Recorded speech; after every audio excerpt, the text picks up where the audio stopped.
Now, students, we are going to discuss in today's class problems on elastic collision.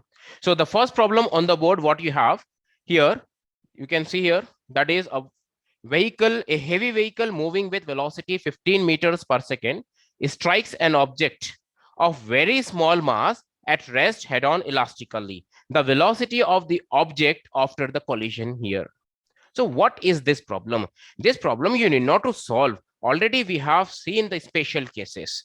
So in that special cases, what I have shown you, if suppose a heavy object is there, a very heavy object is there, and this object is moving with initial velocity u,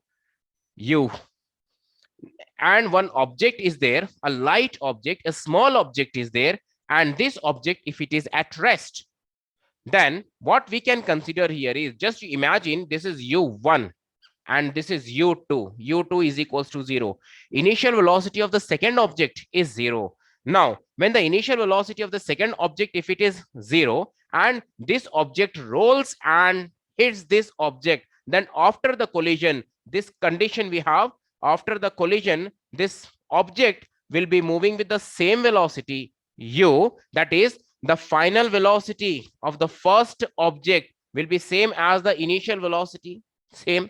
But this object which was at rest, now this object will start moving with a velocity v2, and this is equal to 2u. That means initial velocity twice the initial velocity of the first object. This was the special case. Now here, if I take the final velocity of the object after the collision is asked, that means we have to calculate the velocity of this object. So this is what 2 into, what is the initial velocity of the heavy object? It is 15. So answer is 30 meters per second. Here it's a very simple question, provided you know what is actually the elastic collision and what happens when a heavy object is in motion and it strikes the light object or lighter object which is at rest. So I hope you have understood the concept. Now students, we move to the next problem. The next problem, what it says here is, a particle A makes a perfectly elastic collision with another particle B at rest.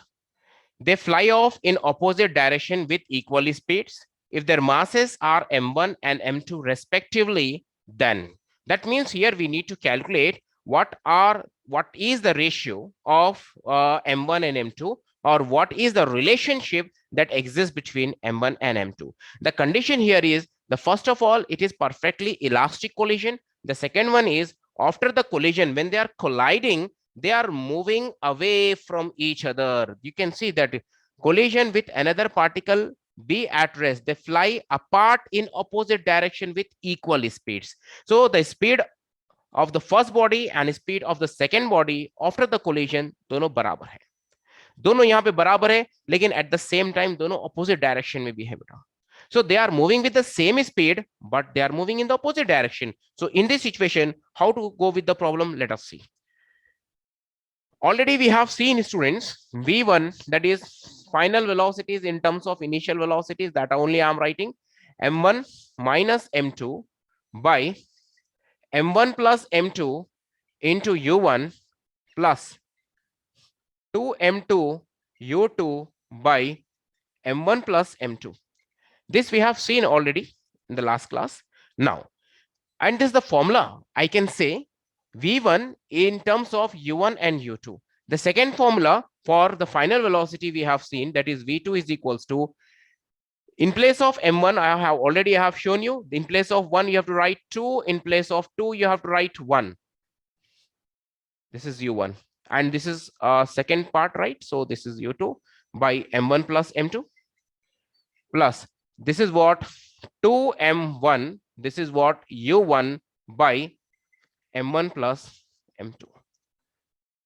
Now, what you have to do here is, as per the question, they are moving with the equal velocities but in opposite directions. So what I do here is, I take v1 is equal to v2.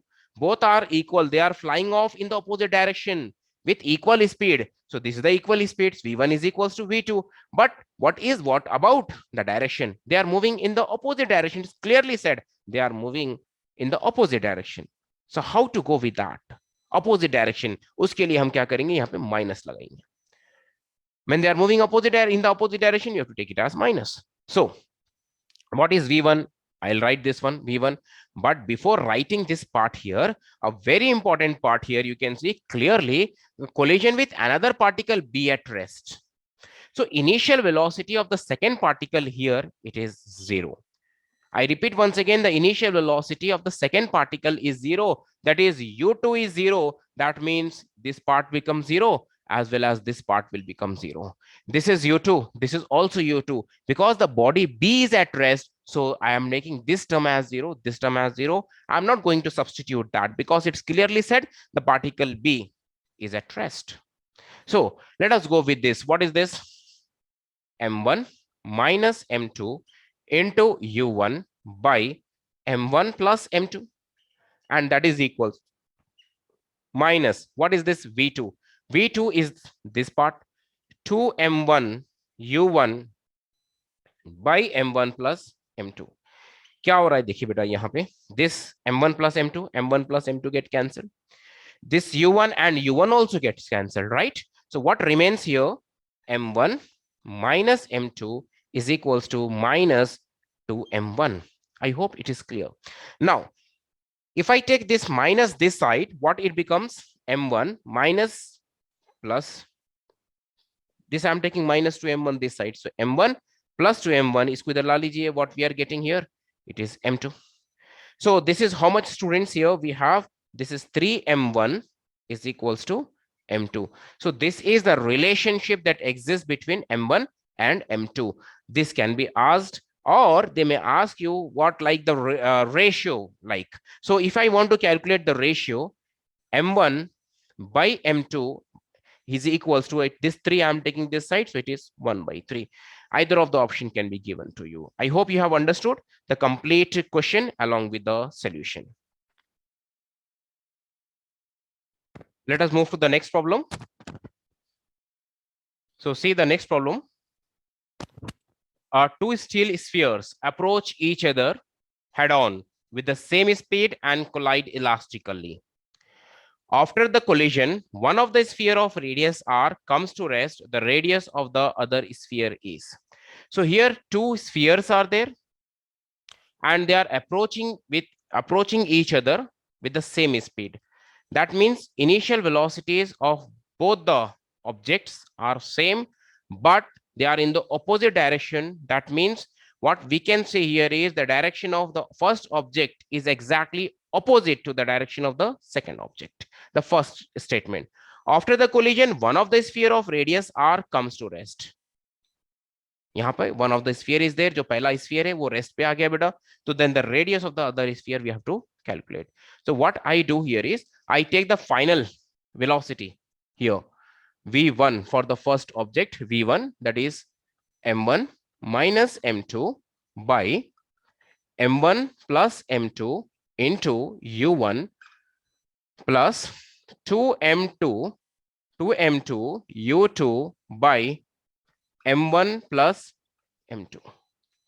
So m1 minus m2 by m1 plus m2 into u1 plus 2m2 u2 by m1 plus m2. This is the formula what we have seen. Now in this, if you see clearly, the one of the sphere comes to rest. Comes to rest means after the collision, this we can consider it to be as 0. The value of this should be 0. So what we can do further modification, this is the first modification what we have done.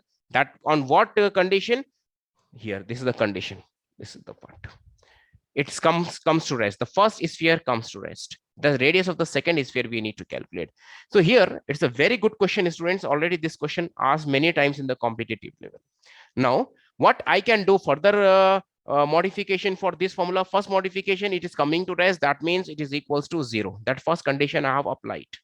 Now the second condition what we can expect here is both are moving. Initially, both are moving in the opposite direction. So when they are moving in the opposite direction, can I say that this plus means we have to take it as minus?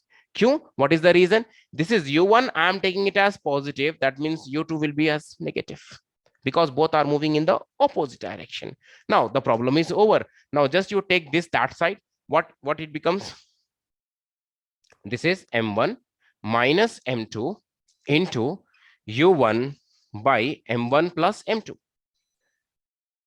That is equal to, if I take this that side, 2m2 u2 by m1 plus m2. Now students, one more condition in this step we need to apply. The two spheres approach with the same speed. You can see here, this is this word, the same speed. The same speed means before collision only they are moving with the same speed, but in the opposite direction. We have applied the condition for the opposite direction. That means here it is minus, but they are having the same speed. That means u1 and u2 both are same. That's why I'm cancelling u1 and u2. At the same time, I can cancel m1 plus m2, m1 plus m2. Now what I can do here is m1 minus m2 is equals to 2m2. So if I take this that side, so what it becomes? m1 is equals to 3m2. This is the condition what I am getting, m1 is equals to 3m2, but they have not asked us to calculate the condition or to find the relation between m1 and m2. They have given the radius of the first sphere as r. We have to calculate the radius of the second sphere. So for that, what I do here is, mass is density into volume. On what basis? Because already density is equals to mass by volume. So from this, mass is equals to density into volume. We can write this part, density is equals to mass by volume. Mass is equals to just cross multiply volume into density, or density into volume we can write. Now pay attention here. This is m1. This is m1. So therefore what I do here is rho. This is what I can say v1, that is equals to 3 rho v2. Why I am not writing what I can say rho 1 and rho 2 here? The reason here is both the spheres are made up of steel. That means the densities are same. So let us cancel this rho and rho. What is this v1? It is a sphere. So volume of the sphere is 4 by 3 pi r cube, because it is the first sphere, r1 cube. That is equals to 3 times 4 by 3 again pi r2 cube. Now see here, 4 by 3 pi cancel. So if I take the condition r1 cube is equals to 3 times r2 cube, so ये क्या होने वाला है देखिए बेटा, r2 cube is equals to r2 cube is equal to, here if I take down, this will be r1 cube by 3. I'm taking this in the denominator. Now what I do, I calculate r2 only. So cube root I have to send this side. This is the cube root I am sending, r1 cube by 3, and this is the cube root. Pay attention, very important step. This cube root and this cube will get cancelled. So ये बनने वाला है हमारे लिए r1. But here we cannot cancel it, right? So it is will be cube root of 3 as it is. So this is r2.